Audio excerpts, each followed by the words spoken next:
Welcome to a Sunny Side Up Life podcast, a show for the woman who is ready to live an abundant life full of freedom and positivity. I'm Sammy Womack, and I'm on a mission to help you break free from survival mode, gain financial freedom, stay motivated, and focus on what matters most. Join the movement and let's start living on the brighter side of life together. Hey everyone, welcome back to another episode. Today's topic is something that has been on my topic list for quite a while, and I feel like it is long overdue for us to talk about this. And I'm a little nervous, but a little excited to have this conversation with you guys today. So this is something that I get asked a lot. It is a very popular email question. It's something that is usually asked more in private, and it's just so common that I feel like we can't ignore this topic any farther. So I get asked a lot about how I stay so positive and air quotes sunny. And I get mentions all the time of like, I can't help but feel defeated, or, I just feel so discouraged. I feel like I've wasted so many years of my life. I feel like I've wasted so much money. I feel like there's just time that I can't get back. And I heard this a lot after the episode that I did, that you can't stop time, that episode. I'll link to that in the show notes if you haven't listened to it yet. But I got a lot of response from that episode, which has been several episodes ago. Like I said, this has been a long time coming that I felt the need to talk about this. But just specifically after that episode, I got a lot of response of like, okay, I can't stop time. Time is going to keep going on. But what about the time that I feel like I've already wasted? How do I not feel defeated and discouraged about all of that? And just feeling like, you have a ton of debt. Maybe you have no savings. Maybe you have no retirement. Maybe you're not really sure what your future is going to be like. Maybe it is still a dark tunnel. Maybe there isn't a light at the end of your tunnel right now. And what do you do when you feel like that? What do you do when you feel like all you do is cry? You feel like if you could have changed, you probably would have changed by now. How do you not give up when you feel like that?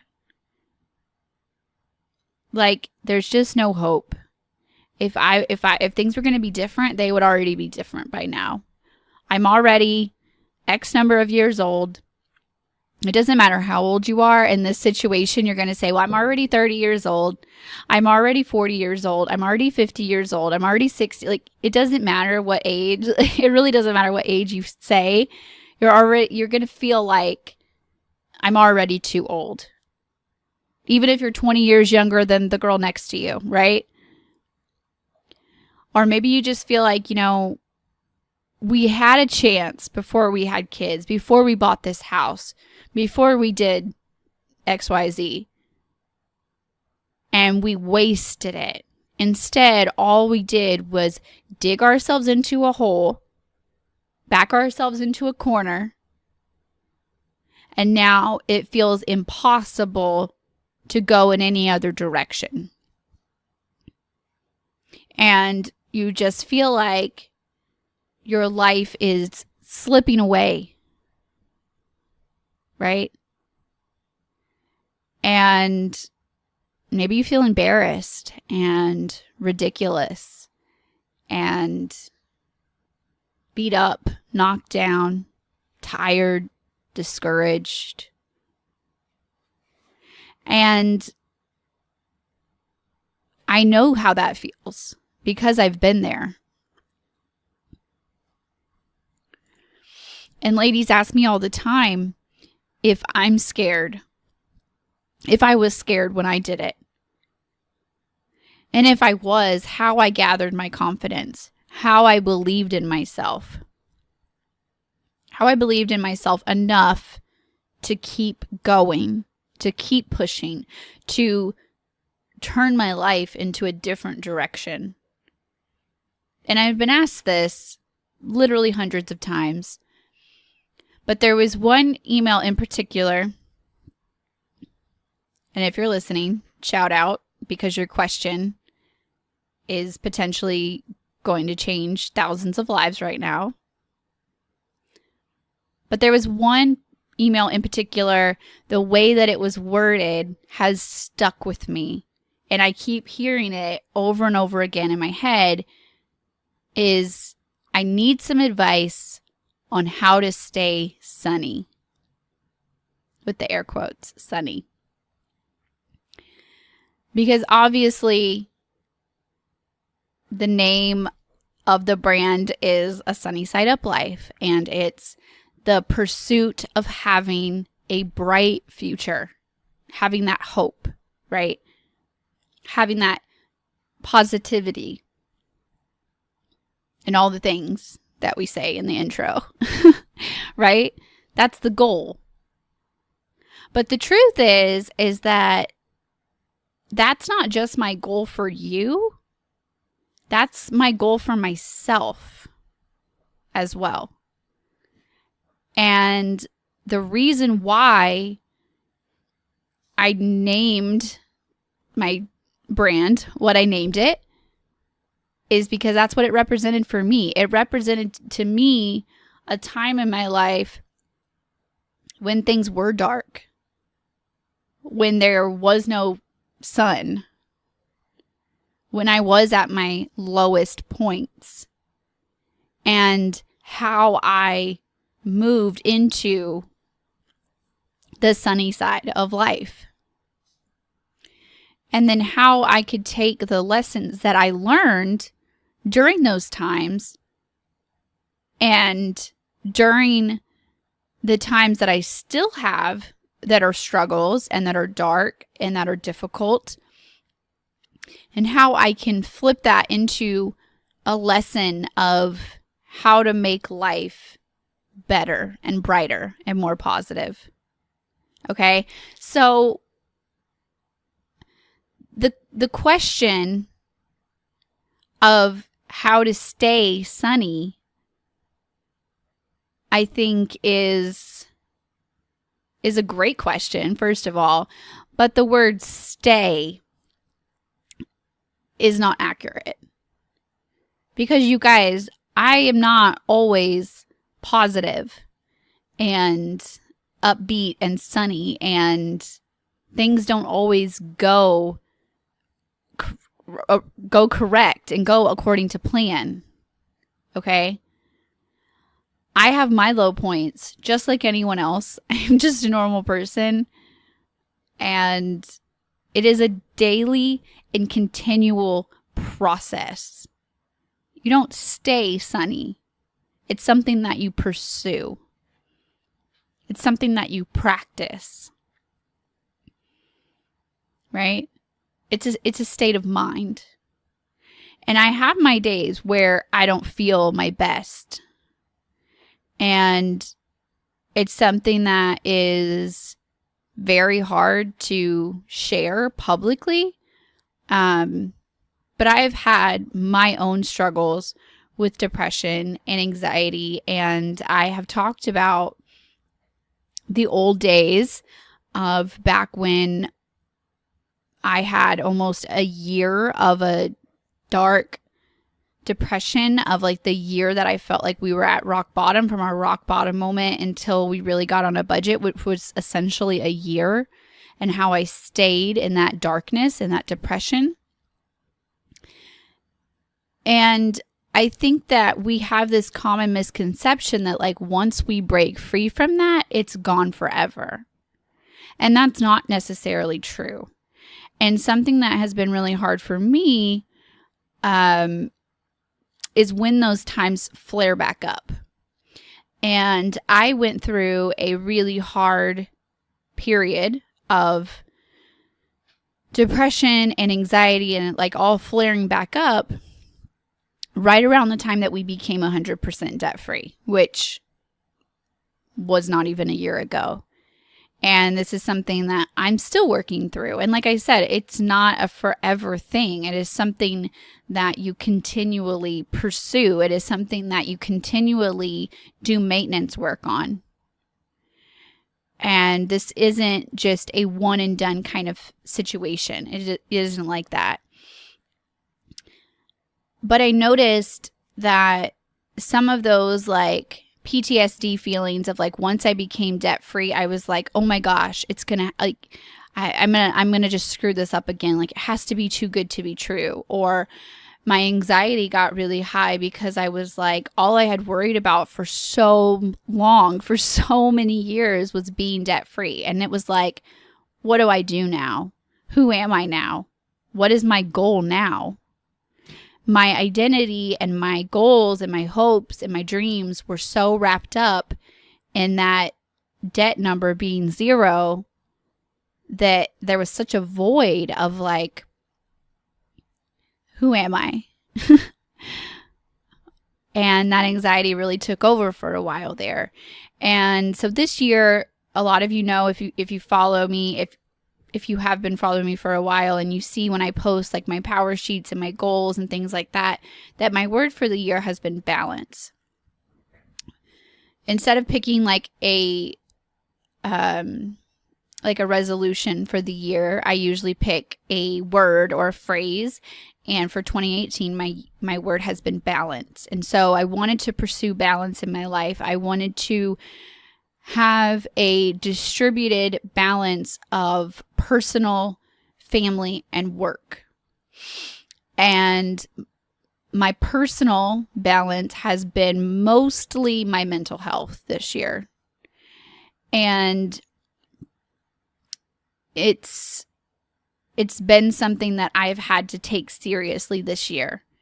It's been something that I've gotten to take seriously this year. I definitely don't take that for granted, that I have been able to have the resources to pursue that, to better that area of my life. So in this pursuit to be sunny and positive and be able to be the best version of myself, to show up for myself, my family, my husband, you guys, everyone and everything that I care about, I have to take care of myself first. And that has been a very hard lesson for me to learn because I want to be invincible. I want to be perfect. I want to not need help. And that is just, no one's perfect, right? No one is indestructible. And so as this year has went on and I have taken my mental health more seriously and I have continued to pursue that sunniness and that sunny side, I guess, I have spent more time on my personal development. I have spent what I call gray area time where, you know, I used to be very hot or cold. I was working or I was asleep. I was doing mom stuff or I was asleep. There wasn't really a lot of like in between. So this year I decided in my pursuit for balance that I was going to pursue gray area. I was going to be awake without being busy, without hustling. I was going to spend time reading, listening to audiobooks. I've been doing my Bible reading plan on my Bible app. I've been doing puzzles. I've been spending time outside. I've been, doing journaling more, just meditating, trying to get better at my meditation. I finally went in February, I believe, and talk to my doctor about how I was feeling mentally. And I let my anxiety get to a point that was so bad that it was physically hurting my body. If anyone was following me then, you might have remembered when I was going to physical therapy for my shoulder and my neck pain, and I was literally having nerve spasms and muscle spasms, I guess you call them, to the point that my left arm was almost unusable. I literally could not carry my daughter with that arm because I had let my anxiety get to a point that it had physically taken over my body. And so I went to the doctor thinking I'm going to have a heart attack. My chest hurts and my left arm won't work. And he said, what you're describing is a very severe case of anxiety. And I was like, oh, well, that explains a lot. And so I went through this, and I did receive medication for it, which is, I believe, not always the best choice for everyone. So I don't want to be like a pill pusher or anything. But I feel like if you get to the point where your body is physically unusable, where it is literally affecting your daily life, maybe that is an option. So no shame if that's what you decide to do. And so I went about this, and I continued with my other personal development. I continued, like I did my physical therapy, and I'm still continuing to heal my shoulder, my arm, my neck, all the things that hurt. And then a couple of months ago, I finally read probably the most popular book of the year, Girl Wash Your Face by Rachel Hollis. And I'll link to that in the show notes. If you have not read it or listened to the audio version, it was amazing. It was so good. Definitely top 5 books that I've ever read. And in the book, she talks about her anxiety and her depression, and to the point where her anxiety literally took over her life, and she asked for help. And I thought, all right, God, I hear you. You put this book in my life. I hear you. I'm going to ask for more help. And it was time for me to go in for a checkup anyway. And I sat there and I let the words come out of my mouth to my doctor. What if I go and talk to someone? And she said, I think that would be really great. And I was like, okay, I did it. I let the words come out of my mouth that I needed help.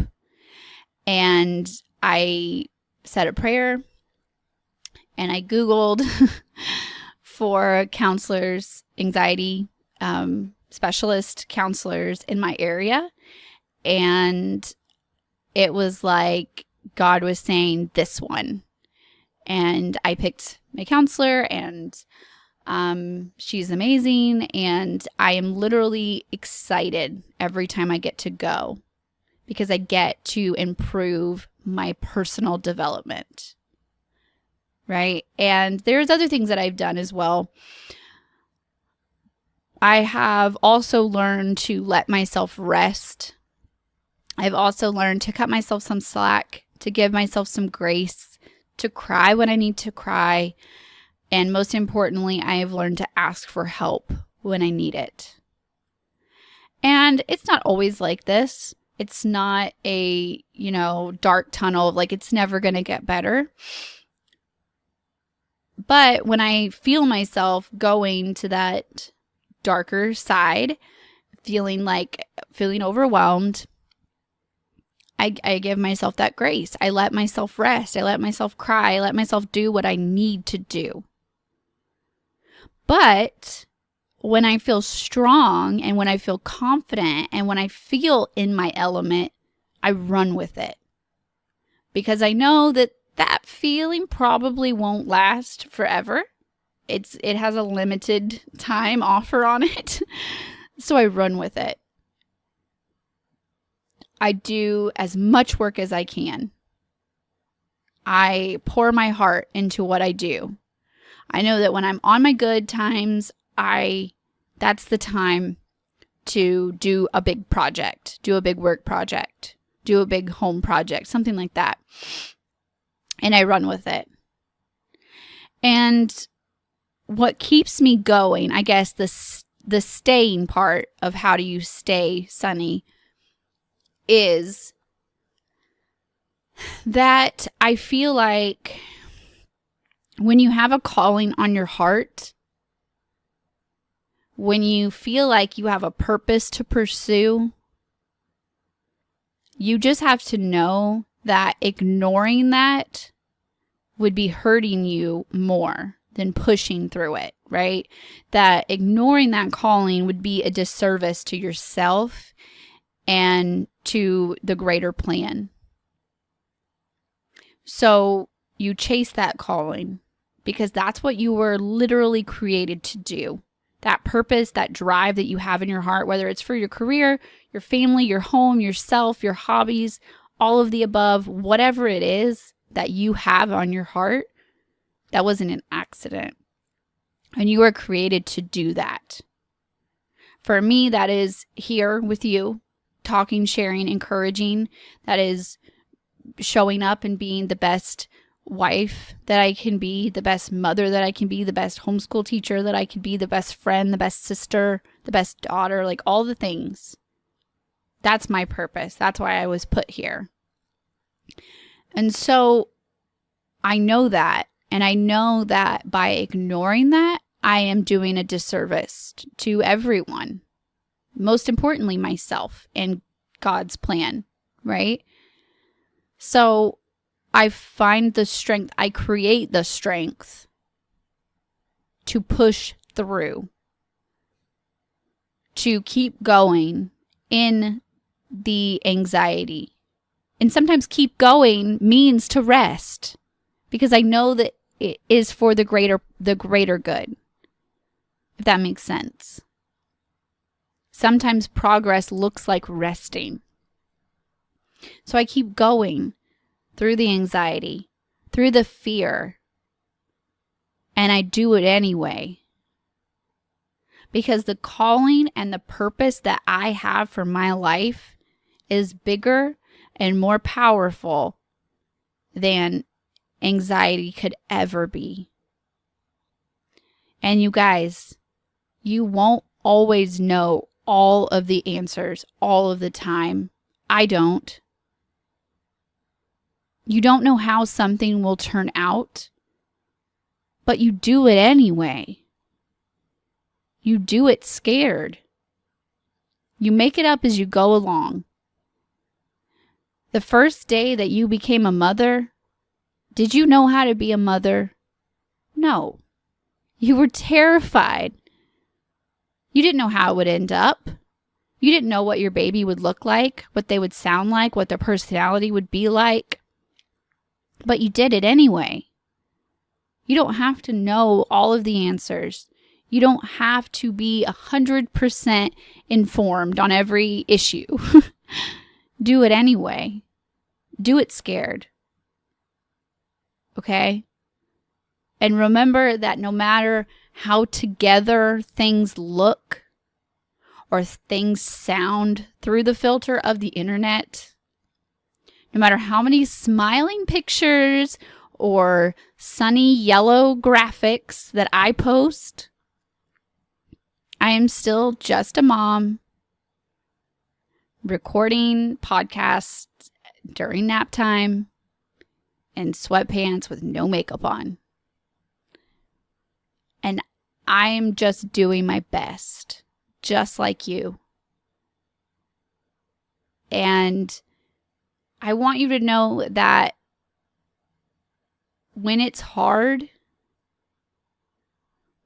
we think back on the bad choices that we've made, right?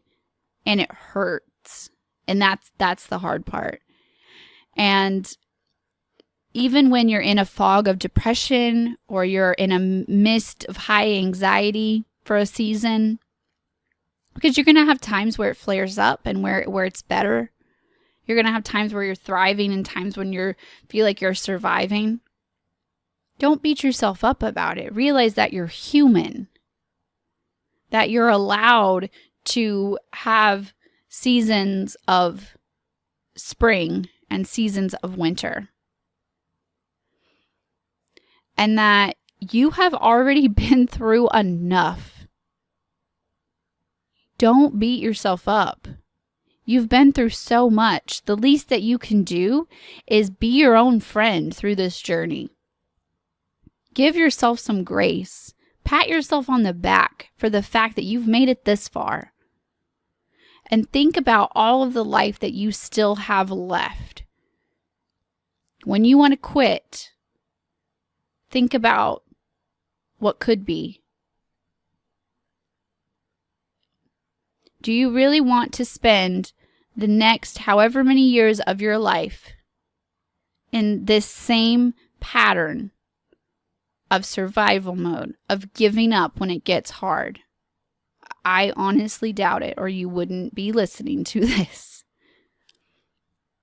So what you do is you let yourself feel that pain. You let yourself know that it's okay. You don't ignore it. You take that pain and that anxiety and that all the other feelings and you bottle them up and you use them as fuel. And you think you've got to get mad. You got to get a little mad. You got to get fired up and motivated. So you take all of those years of like, oh, I'm so mad at myself that I let that happen. I'm so mad at myself that I was too scared and I let myself quit. I can't believe that I did that stupid thing. I can't believe that I'm this far into life and I all I have is debt to show for it. You take that anger, that fire, and you bottle it up, and that is your fuel. And you know that you were created for more, for better. That's your motivation. And then you draw a line in the sand and you say, that's it. My new story starts right here. Our new family story starts right here. And here's the most important part. Then you have to actually do it. You have to actually move forward. Even when you're scared. Even when you have so much regret and pain behind you. Even when you're not sure how it'll end up. You have to do it anyway. You have to ask for help when you need it. You have to admit that maybe you've made some mistakes. But you know what? I was put here to do more than just make mistakes. I was put here for a purpose. And you can do it. All you have to do is think about your why. Why did you start in the first place? Why do you want your life to be better? What are you doing this for? Think about yourself. Don't you want better for yourself? Doesn't your sweet, beautiful soul deserve better? What about your spouse? What about your babies? What about your dreams? Don't your dreams deserve to come true? You guys, you still have so much good coming in your life. When you feel that calling on your heart, you've got to chase it. You've got to do it scared. You've got to do it without all the answers. No perfection is required, you guys. I'm not perfect. I screw up. I fall down. I've made mistakes. I have regrets. I'm not always sunny. I'm not always upbeat. and positive and perfect. But am I going to let that stop me? You better believe I'm not. Because I have a greater purpose. I have dreams. I have a family. I have you guys. There's a lot more good coming. And that's my motivation. Whatever you do, you guys, do not give up. Do not give up. That purpose that you have, that desire, that calling was not an accident. Okay?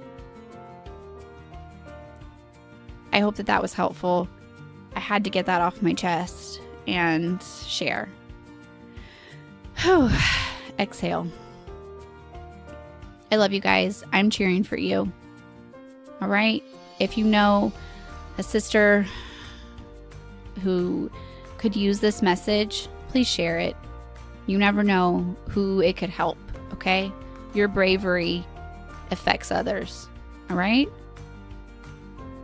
I will talk to you guys next week. Bye, guys.